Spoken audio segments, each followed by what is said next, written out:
Tax regime में कोई बदलाव नहीं हुआ है। न्यू टैक्स रिजीम में इनकम टैक्स में छूट दी गई है। हम लगातार ऊपर चर्चा कर रहे थे इस पूरे मसले पर। ये जो रिजीम है ओल्ड टैक्स रिजीम, सेंसेक्स 1100, बड़ी खबर, ये भी बताते चल रहे हैं। और एक कमेंट ले लेते हैं गौरव। 1100 अंकों का उछाल, बहुत बड़ा उछाल है। सेंसेक्स ने स्वागत किया है, बहुत बढ़िया। देखिए, मध्यम वर्ग के लिए इस बजट में बिल्कुल दोनों हाथ में लड्डू दिए हुए हैं। एक तरफ तो पब्लिक एक्सपेंडिचर बढ़ाकर उन्होंने रोजगार दिया हुआ है, दूसरा इनकम टैक्स की स्लैब में चेंज करके मध्यम वर्ग के लिए जिनकी इनकम अप टू 15 लाख तक थी उनको 52 स्कीम मैं कहूँ तो बहुत ज़्यादा बेनिफिट दिया हुआ है। और लोगों को सेविंग्स बढ़ेंगी तो अल्टीमेटली पैसा। अगर ये ओल्ड जो रिजीम है इसमें किसको कितना फायदा मिलेगा, थोड़ा और प्रिसाइजली दर्शकों को समझाइए। देखिए, पहले ओल्ड रिजीम में जो बेसिक एग्जम्पशन लिमिट थी वो 2.5 लाख तक थी।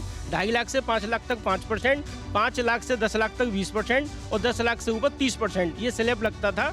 अब इन्होंने जो किया हुआ है कि 0 से मतलब 3 लाख तक की बेसिक एग्जम्पशन लिमिट दे दी। 3 लाख तक कोई टैक्स नहीं लगेगा। 3 लाख से 6 लाख तक 5%, 6 लाख से 9 लाख तक 10%, 9 से 12 तक इन्होंने 15%, 12 से 15 तक 20% और 15 लाख से ऊपर 30%। यदि मेरी कोई इनकम 15 लाख थी तो मैं 30% पहले लगता था 10 लाख से ऊपर पर, अब 15 लाख से ऊपर 30% लगेगा। टैक्स प्रपोजल्स के बहुत जल्दी से पहले 3 यहाँ के टैक्स प्रपोजल को लेकर 2 पॉजिटिव और 2 उनके हिसाब से नेगेटिव्स क्या नजर आते हैं सर? 2 पॉजिटिव्स और 2 नहीं, ये रखा है आपने। नहीं सर, टैक्स प्रपोजल के हिसाब से जो भी न्यू रिजीम आई है मैं इसका दिल से स्वागत करता हूँ। आज के नए युवाओं के लिए बहुत बढ़िया टैक्स प्रपोजल आया है।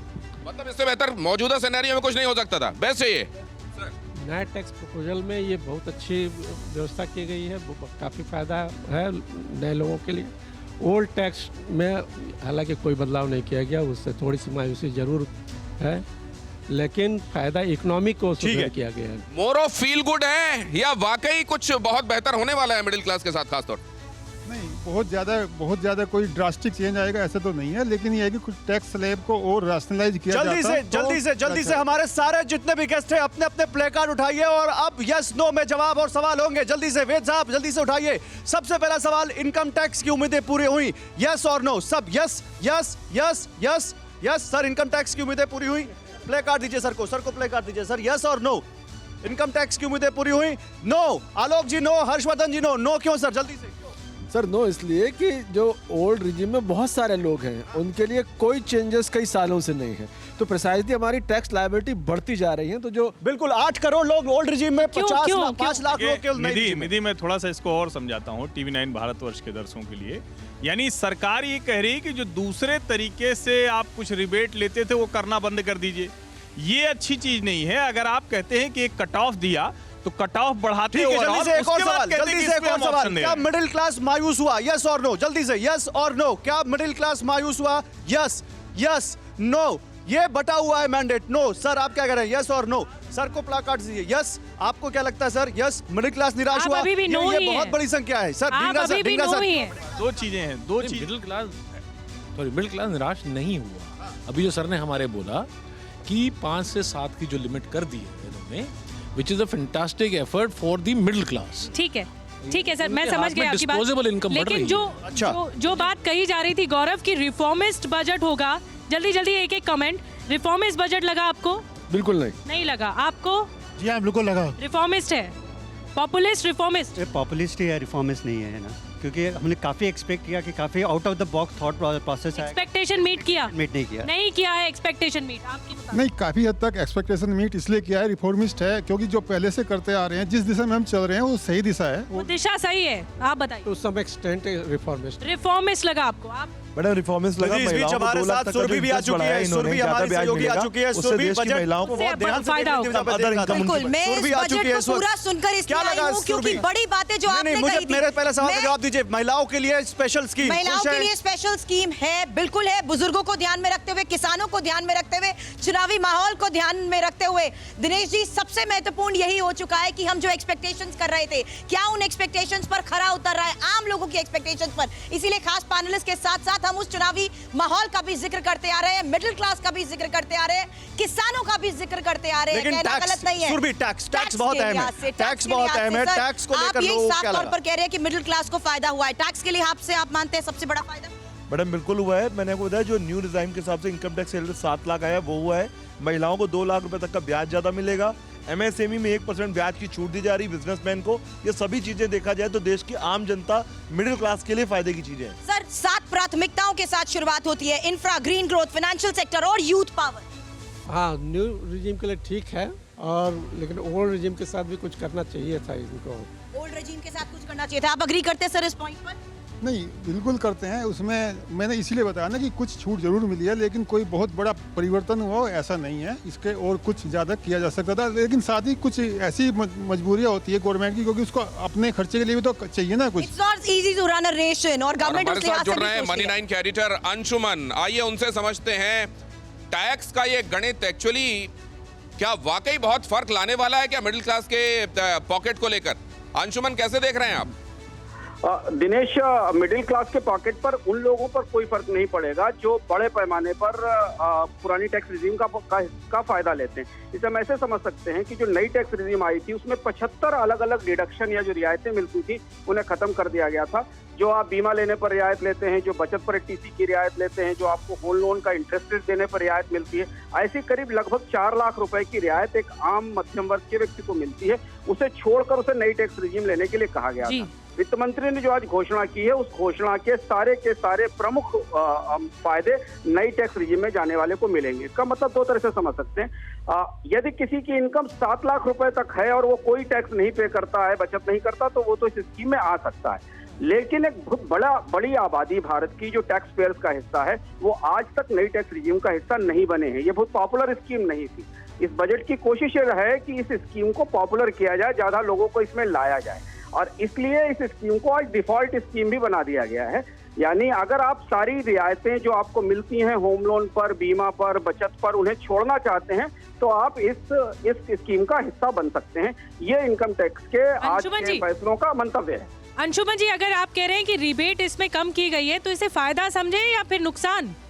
किसमें रिबेट कम की गई? इसमें रिबेट कम नहीं, इसमें रिबेट नहीं कम की गई है। इस स्कीम में तो रिबेट बढ़ाई गई है। इस स्कीम में तो 5 लाख रुपए से 7 लाख रुपए तक की टैक्स फ्री कर दी गई है इनकम, और जो स्लैब्स का नंबर है वो 7 से 5 लाख कर दिया गया है। पर आप समझिए कि 2 तरीके के घर हैं। एक घर ऐसा है जिसमें कम लोग रहते हैं क्योंकि उसमें पंखे हवा नहीं है, दूसरे घर में रियायतों की हवा चल रही है।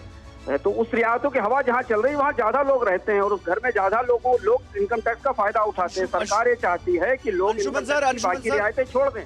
वो जो उनको बीमा पर रियायत मिलती है, जिनको बचत पर रियायत मिलती है, जिनको अंशुमन जी बहुत शुक्रिया आपका। तो नई टैक्स रिजीम जिसमें केवल 5 से 6 लाख लोग अभी तक आए हैं, सरकार के तमाम प्रयासों के बावजूद सरकार उसको और आकर्षक बना रही है ताकि वहां लोग आए और नई टैक्स रिजीम में आकर ओल्ड रिजीम छोड़ें। लेकिन इससे क्या लोगों का फायदा होगा? वेद सर, नई टैक्स रिजीम तो ज्यादा टैक्सेबल है ना, कागजी उससे बचाती खर्चों से, लेकिन लोगों को टैक्स तो ज्यादा देना पड़ेगा। टैक्स बचाने का कोई तरीका भी नहीं है यहाँ पर। क्या इस नई व्यवस्था के बाद, इस नए स्लैब के बाद लोग आएंगे? नई स्लैब में बेसिकली क्या है, ये जो नया टैक्स रिजिम था ये पिछली बार काफ़ी लोगों ने अडॉप्ट नहीं किया। पर्टिकुलर जो सैलरी क्लास वाले पर्सन थे उनके लिए HRA का जो बेनिफिट मिलता था वो उसमें नहीं मिल रहा। वो जिनकी सैलरी 10 लाख तक की है वो सारे के सारे most of the old regime में गए हुए हैं। वो नए रिजिम में उनको बल्कि ज़्यादा टैक्स देना पड़ता था। अब बेसिकली 2 चीज़ उन्होंने किए हुए, जो 87A की जो लिमिट थी, जो मीन जिनका पहले 5 लाख तक कोई टैक्स नहीं लगता था, अब उनकी लिमिट 5 लाख की बढ़कर 7 लाख हो गई है। यदि कोई किसी की भी सैलरी या किसी की भी बिजनेस इनकम 7 लाख तक की है और वो 87A में छूट लेना चाह रहा है, ठीक है, किसी तरह का टैक्स नहीं लगेगा। और बेसिक एग्जम्पशन लिमिट जो 2.5 लाख थी उसे बढ़ाकर 3 लाख कर दिया। तो कुछ चेंज नहीं किया है, ये तो न्यू में आप 2.5 से 3 लाख की बात कर रहे हैं। नहीं, मेरे अपने हिसाब से बेसिक एग्जम्पशन लिमिट भी 3 लाख कर दी गई है। आप कह रहे हैं कि ओल्ड में भी अब 3 लाख रुपए में टैक्स छूट मिलेगी? जी बिल्कुल, ये बड़ी बात है, इसको क्लैरिटी अभी लेनी पड़ेगी। बिल्कुल, इसकी क्लैरिटी लेनी पड़ेगी। 6 के साथ साथ 5 स्लैब्स की जहां तक बात हो रही है, और सबसे महत्वपूर्ण बात यह है कि आम जनता के बीच ये मैसेज जाता था कि भले ही पेपरलेस वर्क जरूर हो जाए नए टैक्स स्लैब में, लेकिन टैक्स तो फिर भी ज्यादा देना पड़ता है ना। नहीं, मुझे लगता है कि एक और तरह से इसको देखना चाहिए। जब सरकार कह रही है कि भाई ओल्ड से न्यू में आ जाओ, तो हो सकता है कि जो प्रधानमंत्री आवास योजना चल रही है, हो सकता है कि जो आयुष्मान भारत चल रहा है, सरकार का अपना फीडबैक होगा कि उन लोगों को अब इसकी जरूरत नहीं है। यानी एक बड़ा वर्ग जिसको घर की और जिसको स्वास्थ्य के मामले में जरूरत है, उनको सरकारी योजनाओं से लाभ मिलता है। 7 लाख के ऊपर वाले, और इसको एक लाइन में मैं कहूं तो जरा राजनीतिक टाइप का है, लेकिन इस सरकार ने इस बजट में इस टैक्स के जरिए किया, जरा सा भी सूट बूट वालों के साथ ये सरकार नहीं है। एक बार फिर से ये देखिए, ये नो वाले जो स्वर हैं वो क्यों हैं, जरा एक बार फिर से प्लेकार्ड्स उठाइए और हमारे दर्शकों को बताइए टैक्स को लेकर इस बार सरकार का जो प्रपोजल है वो आप लोग प्लीज किस तरीके से देखते हैं। आपके पास जो प्लेकार्ड्स हैं देखते हैं जरा, नोज और यस देखिए जरा, जिनके पास भी प्लेकार्ड है, मैं इस समय ये जरूर गुजारिश करूंगा आप सब के सब ये जरूर उठाकर रखिए। एक बार फिर एक बार ये पता चलने दीजिए ज्यादा संख्या किनकी है। यस और नो को अगर आप देखते हैं तो यहाँ तो लगभग बराबर बराबर दिखाई दे रहा है और आपने तो उठाया ही नहीं है। अच्छा, अब आप देखें जरा, अब जरा ये समझना आवश्यक है, ओल्ड रिजीम, न्यू रिजीम, नए स्लैब्स घटाकर कम किया जाना, पहले जो बता रहे हैं अभी अंशुमान के पुराने वाले घर में रियायतों की हवा ज्यादा चल रही है, लिहाजा ज्यादा लोग वहां हैं। सरकार ने ये जो किया है ये पहले से जटिल हो गया है मामला या आसान हुआ है? नहीं, जटिल तो नहीं हुआ है, आसान हुआ है, लेकिन इस पूरे बजट को खाली टैक्स तक अगर सीमित देखेंगे तो इसका रूप अलग है। हॉलिस्टिक वे में देखेंगे तो इस बजट का रूप अलग है। होलिस्टिक वे में क्या अलग है? हॉलिस्टिक वे में जो capital expenditure, job generation, state को जो सपोर्ट किया है, एमएसएमई को जो सपोर्ट किया है, वो पहले नहीं था। वो एक बहुत बड़ा चेंज है बजट का। लेकिन आपने नो कहा है, ये जो पुराने रिजीम में जो नयापन आया है उसको आप नो कह रहे हैं, नकार रहे हैं आप, क्यों? मैं इसलिए कह रहा हूँ क्योंकि अगर आप देखेंगे जो कह रहे हैं कि आपको जो बेनिफिट हो रहा है वो खाली 15,000 का हो रहा है, जो 6 से 9 लाख रुपए का है। जो 9 से 12 लाख रुपए उसको 20% का हो रहा है, तो इतना बड़ा नहीं है। अगर आप देखेंगे तो दायरा बड़ा नहीं है। आप पहले यस थे बाद में नो हो गए। नहीं, मैं पहले से नो बोल रहा हूँ, पहले से नो बोल रहा हूँ क्योंकि बहुत ज़्यादा कहना ये है कि दायरा नहीं बढ़ा है, फायदे का दायरा नहीं बढ़ा है। दायरा नहीं बढ़ा और वो एक्सपेक्टेशन इतना हाई था कि हम सोच रहे थे कि और देखिए और हमारे साथ मनी 9 के एडिटर अंशुमान हमारे साथ एक बार फिर से जुड़ गए। अंशुमान, अब हम आपको देख भी पा रहे हैं यहाँ जो लोग यस और नो के संदर्भ में ये टैक्स को लेकर इस बार सरकार के प्रपोजल्स देख रहे हैं, लगभग बराबर हैं। 50% यहाँ मौजूद लोग हाँ अच्छा है कह रहे हैं और 50% ऐसे हैं जो कह रहे हैं नहीं अच्छा नहीं है। इस हिसाब से पहले के मुकाबले कंपैरेटिवली आप इसको कैसा पा रहे हैं? किस बजट, अगर आप पूरे बजट की बात कर रहे हैं तो उसमें कई सारे प्रावधान है दिनेश, लेकिन अगर आप कल इनकम टैक्स की बात करें तो उसकी अलग मतलब है। आप अपने अपने तरह से देखने का नजरिया हो सकता है कि आप किस तरह से देखें, लेकिन अगर इनकम टैक्स के फायदे की दृष्टि से देखें तो बजट में फायदे को नापने का एक और बड़ा तथ्यसंगत पैमाना होता है कि सरकार रियायतें देने पर कितने पैसे खर्च करती है अपने बजट से। इनकम टैक्स की रियायतों पर सरकार केवल 35,000 करोड़ के रेवेन्यू के लॉस का एस्टिमेट कर रही है, और ये एस्टिमेट केवल नई स्कीम के संदर्भ में ही है, क्योंकि अगर बड़ी स्कीम में इतनी बड़ी रियायतें दी जाती तो इनकम टैक्स का जो रेवेन्यू लॉस था या जो रेवेन्यू आउटगो था या जो बजट से रेवेन्यू जाने वाला होता वो बहुत बड़ा होता। तो फिलहाल सरकार ने शुरुआत से संकेत दिया है कि वो इनकम टैक्स के पूरे ढांचे में रियायतें खत्म करना चाहती है, लेकिन यहाँ एक दिनेश छोटा सा कंट्राडिक्शन इस पूरी व्यवस्था में है कि एक तरफ बचतों को प्रोत्साहन की जरूरत बताई जा रही थी, हालांकि बजट में कुछ प्रावधान है बचतों को प्रोत्साहन देने के लिए। सीनियर सिटीजन के लिए बजट की सीमा बढ़ाई गई है, महिलाओं के लिए एक सेविंग स्कीम लाई गई है, लेकिन जो बचतों को प्रोत्साहन देने वाली पुरानी टैक्स रिजीम थी उसमें कोई बड़ी रियायतें नहीं हैं। तो अब ये चुनने की बात है कि अगर आप चाहें कि नई टैक्स रिजीम ज्यादा अच्छी और ज्यादा रियायतें देती है तो कोई भी व्यक्ति अपनी पुरानी रियायतें छोड़ सकता है, और ये बात 3 साल से लगातार चल रही है, और इसीलिए तो पुरानी नई टैक्स रिजीम में बहुत ज्यादा लोग नहीं आए, क्योंकि भारत में एक चीज और मैं क्लियर कर दूं कि भारत में इनकम टैक्स का जो बुनियादी ढांचा था वो रियायतों पर केंद्रित था, इंसेंटिव्स पर केंद्रित था। जी बिल्कुल अंशुमन जी, बहुत बड़ी बात आपने कही कि दोनों रिजीम सामने हैं और विकल्प भी सामने हैं लोगों के पास, लेकिन यहाँ पर जो एक हमारे साथ मेहमान है अंशुमन जी, वो ये बोल रहे हैं कि जो मुनाफे का दायरा है उसमें कोई खास फर्क नहीं पड़ रहा है। जो भी सरकार ने पेश किया है, ये जो पेशकश की है, उससे मुनाफे का दायरा नहीं बढ़ रहा है। तो ये क्यों नहीं बढ़ रहा है और ये कैसे लोगों को निराश करेगा, थोड़ा इस पर भी फोकस करिए। स्वाभाविक सी बात है कि फायदे का मध्य वर्ग को कोई सीधा बड़ा फायदा नहीं मिल रहा है। जो विशेषज्ञ आपके साथ बैठे हैं वो बिल्कुल सही बता रहे हैं, क्योंकि इस स्कीम में कम लोग हैं और कम लोगों को ज़्यादा रियायत देने के बाद भी फायदा नहीं होगा। भारत का जो बड़ा इनकम टैक्स क्लास था वो अपने बचत पर 80C में 80D में या अपनी जो इनकम टैक्स सीमा थी जिसमें अधिकांश लोग हैं उसमें वो फायदा चाह रहे थे, इसलिए प्रत्यक्ष रूप से कोई बहुत बड़ा फायदा मध्य वर्ग के इनकम टैक्स पेयर को सीधे तौर पर नहीं मिल रहा है इस बजट से। ये बात बिल्कुल सही है, और ये इसलिए है क्योंकि मैंने शुरुआत शुरुआत में भी जब हम सुबह कार्यक्रम में वहां मौजूद थे टीवी 9 पे, तो मैंने कहा था कि इस बजट से बहुत ज़्यादा उम्मीदें रखना ठीक नहीं है, क्योंकि ये बजट 3 महत्वपूर्ण परिस्थितियों में आ रहा है। पहली परिस्थिति, भारत की आर्थिक विकास दर 3 साल की न्यूनतम अगले साल होने वाली है। सरकार के रेवेन्यूज में अगले साल ज़्यादा गिरावट होगी इस साल की तुलना में, और सरकार को बहुत सारी स्कीमों पर खर्च ज़्यादा करना पड़ेगा, जबकि उसके लिए बजट नहीं है। और इसलिए सरकार ने इस पूरे बजट में कोई भी बड़ी प्रत्यक्ष रियायत नहीं दी, यहां तक कि कोई बड़ी मेगा स्कीम भी डिक्लेयर नहीं की, चाहे वो प्रधानमंत्री किसान सम्मान निधि में बढ़ाने की बात हो, चाहे आयुष्मान भारत का दायरा बढ़ाने की बात हो। सही तो अगर होगा पूरे बजट को देखें तो इकोनॉमिक रिसेशन एक बड़ा चैलेंज था, जिसके तहत इस चुनावी वर्ष को भी आगे देखते हुए बड़े फैसले लिए गए। हालांकि इसमें मिडिल क्लास पर पूरा फोकस दिया गया, उनके ऊपर आ रहे बोझ को कम करने में प्रयास किया गया। मिडिल क्लास को, अगर आप मिडिल क्लास की दो अलग अलग चीजें आपने कही। एक कहा चुनावी वर्ष है, तो चुनावी वर्ष अगला वर्ष है, सरकार अगले वर्ष तक जाते जाते बहुत कुछ कर सकती है, उसके लिए बजट की जरूरत नहीं होती है, पहली चीज तो ये। लेकिन जो सरकार की बिग टिकट स्कीम्स थी, जो बड़ी स्कीम थी जिनसे सीधे मदद मिलती है, देखिए बजट 2 तरह से मदद देता है। एक सीधी मदद, अगर आपके जेब में पैसा रखे, आपकी जिंदगी जीने की लागत घटाए, और एक परोक्ष रूप से अर्थव्यवस्था में पैसे डाले और उससे डिमांड बढ़े और रोजगार आए। तो प्रत्यक्ष रूप से कुछ देने की कोशिश इस बजट में नहीं की गई। परोक्ष रूप से बजटों में कई सारे उपाय होते हैं, उसमें दिखाई देते हैं। मध्य वर्ग को मिलने वाले प्रोत्साहनों में दो बड़े प्रोत्साहन है, जो दो बड़े प्रोत्साहन मैं बता दूं।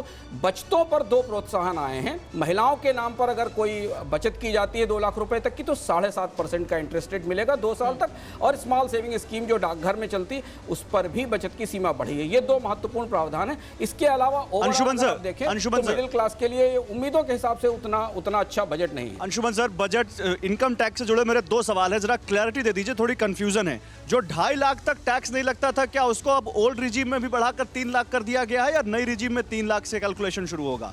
और ये जो 7 लाख तक की टैक्स छूट है, यानी हम नई टैक्स रिजीम ऑप्ट करेंगे तो अगर हमारी कमाई 7 लाख तक है तो कुछ नहीं देना पड़ेगा, और 7 लाख से ऊपर गई तो 3 लाख से कैलकुलेशन होगा? इसके लिए आपको थोड़ी देर वेट करना पड़ेगा, क्योंकि बजट के फिनांस बिल आने के बाद ये सारे प्रावधान स्पष्ट रूप से सामने आएंगे, क्योंकि सरकार ने स्लैब्स भी बदले हैं। नई टैक्स रिजीम में 7 स्लैब्स थे, जिनको घटाकर 5 स्लैब कर दिया गया है। तो स्लैब का हिसाब जब फिनांस बिल सामने होगा तब समझ में आएगा। लेकिन 7 लाख रुपए वाला जो सवाल है, उसका जो अपरेंटली जो वित्त मंत्री के भाषण से जितना हम समझ पा रहे हैं, उस हिसाब से अगर कोई भी ऐसा व्यक्ति भारत में जिसकी इनकम 7 लाख रुपए तक हर कोई टैक्स नहीं देता है, तो बाय डिफॉल्ट वो नई स्कीम चुन सकता है। 7 लाख रुपए की इनकम वाला व्यक्ति, तो 7 लाख रुपए की इनकम वाले लोग भारत में हैं एक संख्या में ठीक ठाक लोग हैं, वो डिफॉल्ट नई स्कीम चुन सकते हैं, जो पहले केवल 5 लाख रुपए तक की टैक्स फ्री इनकम का लाभ लेते थे।